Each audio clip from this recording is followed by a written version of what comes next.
How can you be the best version of you in a public health crisis? How can you manage with limited supplies? I'll share your role on your team, what to stop and where to start. Join me now. I have a couple of hints about virtual programs. Very best programs are those with active chats and shared experiences. So please let us see your smiling faces by enabling your webcam. We want to see you. The ability to see one another enhances our engagement and our sense of community. So let's do that. Thank you, Wendy. If you have a question, you'll scroll to the bottom of the page and click on Participant List, find your name, and then click on Raise Your Hand. Let's hear from you. And now let me share my screen and get started with today's program. So today's program is called Be the Best Version of You, with or without PPE. We're all aware of the challenges of getting and maintaining appropriate supplies of devices, of the equipment that you and I both need in order to be able to practice. But it is, in fact, a real challenge. And although many of our organizations are doing everything possible, everything, to be able to get us what we need, we still are challenged. And it's a real problem. It's a problem for us because usually during Nurses Week, we're having huge celebrations within our organizations. When I've done programs for hospitals and health systems, I've been privileged to see the displays that nurses from each unit, from the NICU to the PICU, have made to celebrate their own people and their own space, to celebrate the value that they bring to patient outcomes. This year is completely different, but it doesn't mean that it's of any less importance.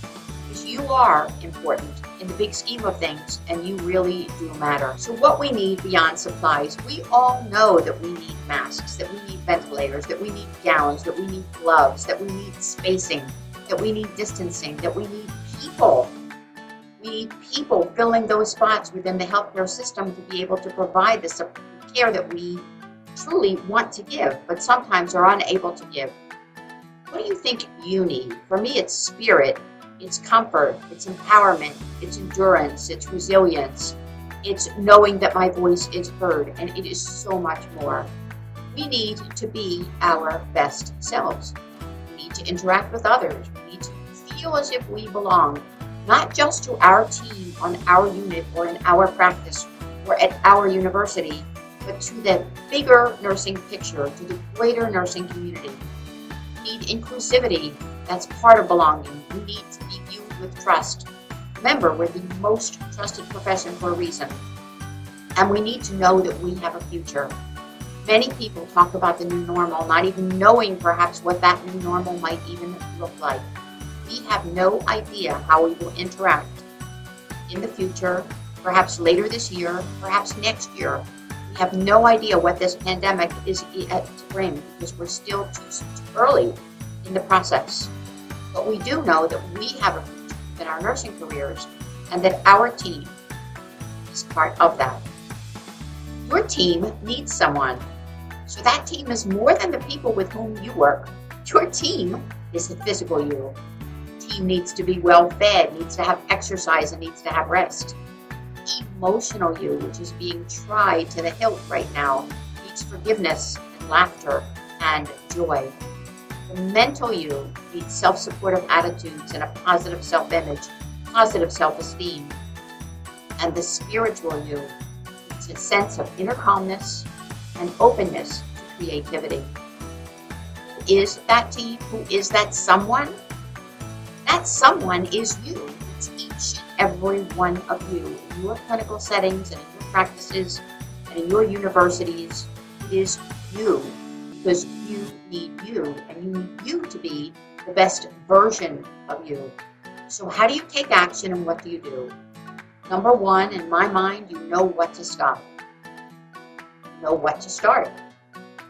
Find your purpose in life, and you identify your values. Each of these will lead you to becoming the best version of yourself. So stop. Stop what? Gosh, the fear of failure. Will I be able to do that? Will I be successful? I remember when I was 26 years old, if you can imagine this, I learned to swim for the very first time. By then I already had 3 children and I had never learned to swim. Fortunately, I had a husband who believed in me and told me that I'd be able to do it, and so I did it, even though I was really afraid of failing. Every other thing that's sports related along the way that I've done, like learning to play soccer at 35 and breaking a leg, and like learning to play golf at 50, I feared failure, but I got over it. Do we also have a fear of success? Are we worried about being successful? Does it bother us that we might be so successful that we won't be able to live with ourselves, nor will anyone else? Are we too into people pleasing? Does it really matter to us every single day? What do other people think? Am I pleasing others? Because it's time to start pleasing yourself. What about criticizing and judging, procrastinating, negative self-talk? We need to move beyond that. We need to start learning one new thing each day. Watch a thought leader video. Go to YouTube and watch what's out there. There are so many exciting programs with so much value. Work out in the morning before you start doing anything else. Practice gratitude and surround yourself with positive people. We've talked about that in the past. Don't surround yourself with people who bring you down, who are negative, who are toxic, who are bullies.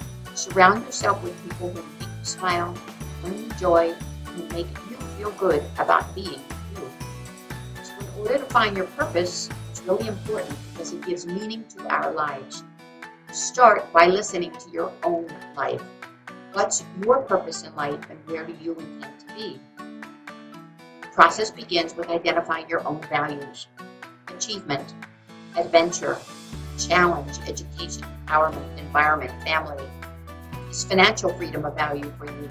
Certainly health is a huge value as we place ourselves at risk each and every day. Integrity and independence. Good leadership. Are we good leaders? Do we lead others? And are we easily led by others because we're adaptable, we're flexible, we're participatory? Certainly respect, and then finally success. When we consider that for ourselves and we realize what's important to us, we're then ready to move on. So there are three components in this process. What do I want to do? Who do I want to help? And what is the result and what value will I create? As a nurse, my attributes are limitless. There are so many things that I can do with my nursing career. Regardless of when you graduated or what type of program you graduated from, or where you're working now, you continue to add value every single day. So I implore you to think about, what do you want to do? Who do you want to help? If it's in clinical practice, great. If it's in education, even better. We need new generations of nurses to take care of each of us. And what is the result and what value will you create from what you have given on behalf of others? So first, you need your own mission. This is my mission, and I've not shared it with many people, but I'm sharing it with you. It's to empower, motivate, and inspire others to live happier and more fulfilled lives. It's to provide empathic care for others so that their quality of life is improved. And that holds true whether I'm in clinical practice or not. And it's always been to educate the next generation of nurses for our future. Fortunately for me, I'm able to do much of that through GEDI. But we need a commitment. And when we have a commitment, it doesn't work unless there's a sense of urgency. As nurses, you all understand urgency. You know that there are time frames within our actions and what we do and how that impacts outcomes. So if you make a commitment and attach urgency to that, partner with staff to ensure consistency of policies and procedures, host a collaborative work environment by engaging and empowering your staff, identify the areas and practices that may result in staff fatigue, and prioritize countermeasures, monitor how effective they are. Are your people still tired even after you've implemented those countermeasures? What are you doing wrong, and what could you possibly do better? Evaluate staffing and scheduling practices. Now, of course, they're overwhelming. When we talk about patient limits and we look at a lot of the work and research that has been done, we know that a smaller caseload and less acuity levels really enhances outcomes. We cannot care for 40 patients all by ourselves. And yet think about what those of you in the clinical arena are being asked to do right now. Engage staff in recruitment and retention activities and promote innovative strategies, and follow your system regardless of what that system might be. We all recognize a need. Sometimes we feel emotionally and physically drained. We know that we cannot go on for another moment. And that's when employee assistance programs and mental health associations and referrals for personal issues and wellness and health promotion and active listening come in. We anticipate a huge surge, a huge influx in the number of those individuals who have PTSD, have emotional assistance needs, who have psychological issues related to this pandemic. Not just from a clinical perspective and the care that we're required to give each and every day in less than ideal circumstances, but also because of finances, because of family, because of homeschooling or schooling at home, because of the challenges dealing with those of us in the sandwich generation and older patients, older family members with whom we cannot connect. Because of the social nature of what we do each and every day, we are social beings. The distancing issue has really distanced us, not just physically, but emotionally as well. And I anticipate, and so do many of my peers, that this too will take its toll. We need to be so aware, so cognizant of the potential for this, recognize that need, and move forward. We seek support. We seek support not only within the clinical system, social distancing, and so much more. This is a huge challenge. We need to be aware of it, and we need to act. So how do we get assistance? Employees and families, mental health related services, drug and alcohol related services with our personal issues, and health promotion. Within the organization itself, certainly educational programs, through your HR departments, through safety and emergency preparedness, communications, perhaps regular programs for regular times like smoking cessation and weight management. I read this morning in the Tribune that what we're looking at is a huge number of young people who are elementary school age who will have obesity problems into the future as a result of this pandemic. They're not moving, they're eating more, and they're eating more processed foods. When they were sitting in their math class or in their science class or in their English class, yes, they were absorbing and sitting still and not moving, but they were not snacking. Now what they're doing is sitting with a bag of chips or a bag of pretzels or some other ice cream or candy that eventually will contribute to huge problems, not just from a standpoint of obesity, but look at all of the challenges that relate to that, like diabetes and so much more. All need assistance.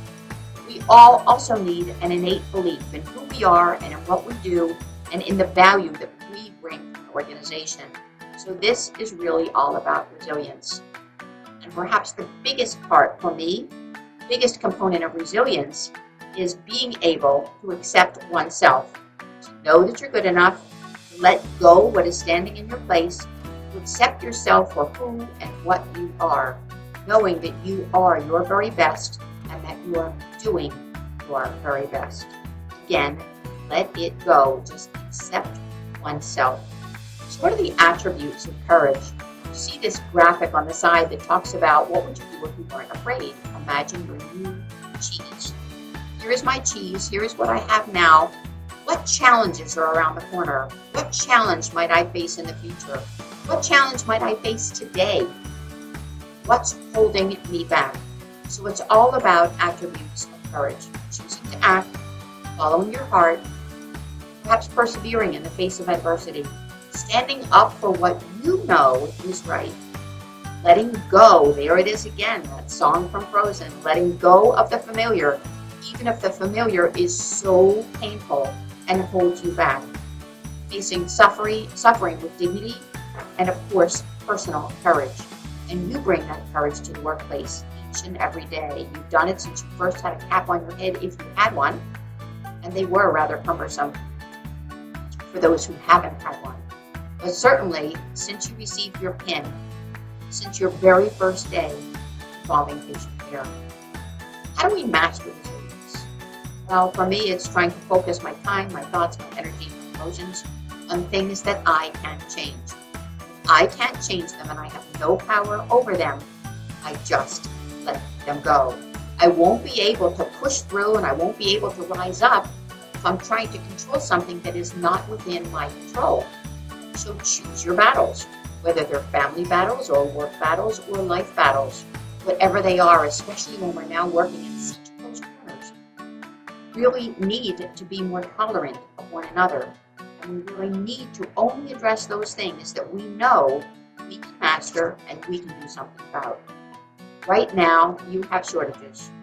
Shortages of personnel, you have shortages of supplies, certainly you have shortages of personal protective equipment. All of these are real challenges. So we not only have a cyclical nursing shortage, a staffing problem, but addressing the shortage of equipment and supplies is a horrific challenge. There are mechanisms that are taking place. There are approaches through your own organizations, through your state hospital associations, through your cities, through your counties, through your governments. And we hope, certainly through the federal government, that will allow us to get what we need to be able to survive and thrive. We don't need this excessive number of pieces of PPE only right now. We're going to need them far into the future, because when we look at that new normal and we look at what's on the horizon, think about how your delivery of patient care will change, about how your interactions with your peers will change, and about the overwhelming need for what we know that we need but perhaps do not have. You're challenged, there's no question. This won't last forever, although changes in practice certainly will. We will return to a new, perhaps even safer normal. Maybe it will be a better work environment for us and minimize the risk that we take in caring for others. And we may, in fact, I hope we will, in fact, better versions of ourselves. We owe it to ourselves to do that. We want to be able to do that. So let's start with that process now. Again, this is the close to our Nurses Week program, but certainly not the close to our relationships. I'm really excited that I met so many new friends, individuals who were available to join us in this series, and that we've had the opportunity to learn more about you. Now we know we're challenged, but this won't last forever, and we will be better versions of ourselves. If you enjoyed the video, invite me to your facility to present face-to-face, and let's return to a new, safer normal for each of us.